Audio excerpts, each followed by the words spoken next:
Today, we're going to talk about something very interesting. We're going to talk about the power of frame control. We'll get started here in just 1 minute. But today, we're going to talk about something really awesome.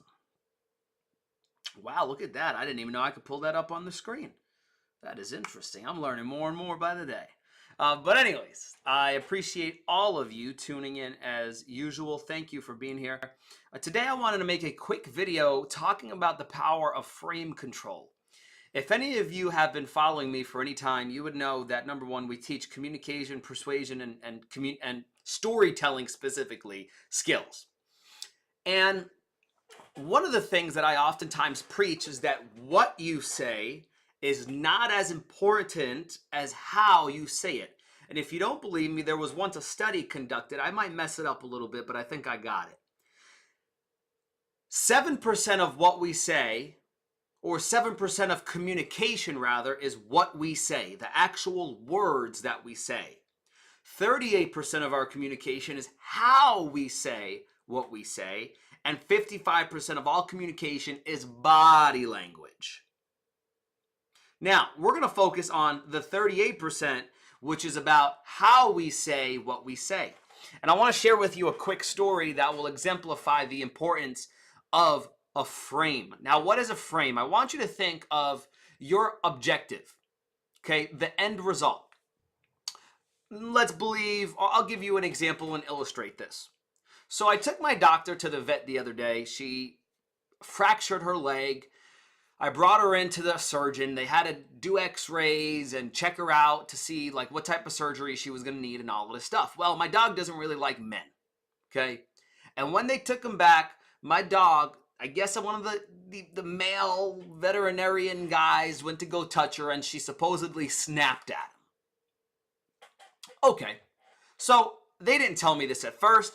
They called me up later in the day and the receptionist says, "Hey, sir, your dog is aggressive. We're not going to be able to keep her over the weekend. You're going to have to come and pick him up." So what was her goal? Her goal was to communicate to me that I had to come pick my dog up because she was aggressive. Now, what was the frame that the receptionist used to communicate that to me? Well, the frame that the receptionist put it in was, "Your dog is aggressive. We need her out." Now, here is the thing. What you say is not always how it is perceived by the other person. Now, think about it, me as the dog owner. All that I'm hearing is he just said my dog was aggressive and that they don't want her. Now, as a dog owner, what does that do? That makes me feel a bit, not abrasive, but defensive. That's the word.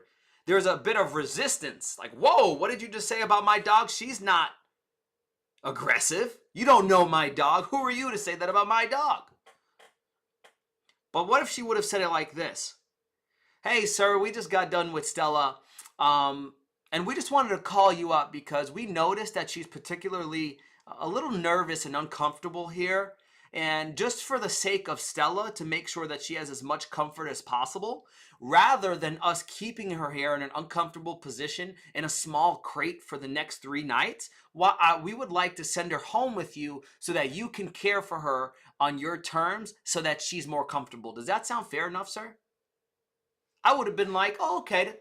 You know what that makes? Thank you for thinking about my dog." But that's not how they approached it. Now, I don't blame them, and I didn't get upset with them because they don't understand the power of frame control. They said, "Sir, your dog is being aggressive. We can't take the chance of having her over the weekend." They could have said, "Sir, listen, your dog, we care about your dog. We could tell she's very nervous and uneasy. Let's send her home with you and you bring her back so that you can take care of her. And it could be the best possible situation for her." Oh yeah, that sounds great.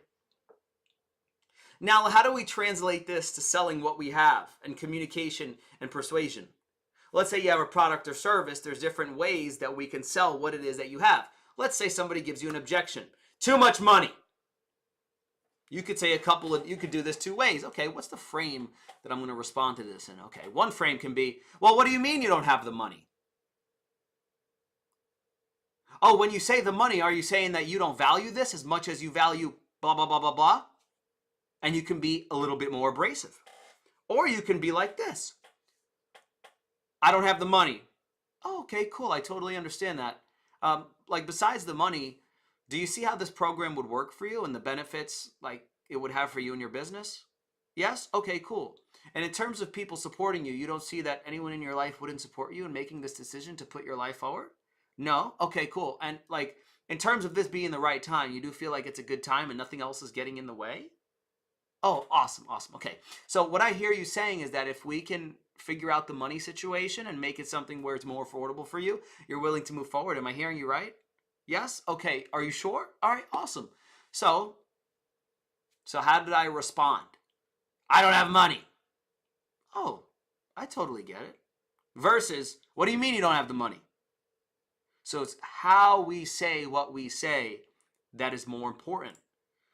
So my vet taught me a very valuable experience of you have to think about the frame in which you want to deliver information. Another way that we can position this is to think about the two ways that people are motivated. People are either motivated by pleasure or pain. They either want to move away from pain or towards pleasure. Now, studies have shown that people are 2.5 times more likely to be driven away from pain than they are to pleasure.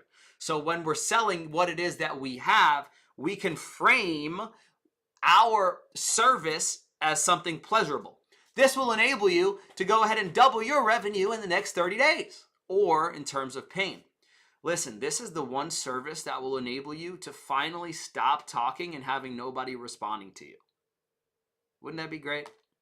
So we oftentimes talk about future pacing, and I look at all these landing pages and they all start with the same thing. Imagine if, or imagine when. Imagine when you get this program and it does XYZ. What I think is more useful is imagine what your life will be like if you do not do this. See, what we have to begin to communicate to people is not the cost of doing something. It will be the cost of them not doing what it is that we're asking them to do. To purchase our course, to take our trainings, to get our coaching. So how can we begin to communicate through the power of a frame, a positive frame, a negative frame? There's so many different frames that we can talk about that will enable them to see that the cost of not taking action is greater than the cost of taking action. So the next time you go to share a message, to tell someone something, I don't care if it's your mom, your dad, whoever, think about the way that it's coming across. How can you frame it so that it lowers resistance and increases receptivity? Something to think about. But anyways, just wanted to stop here, deliver that message. Thanks for being here, guys.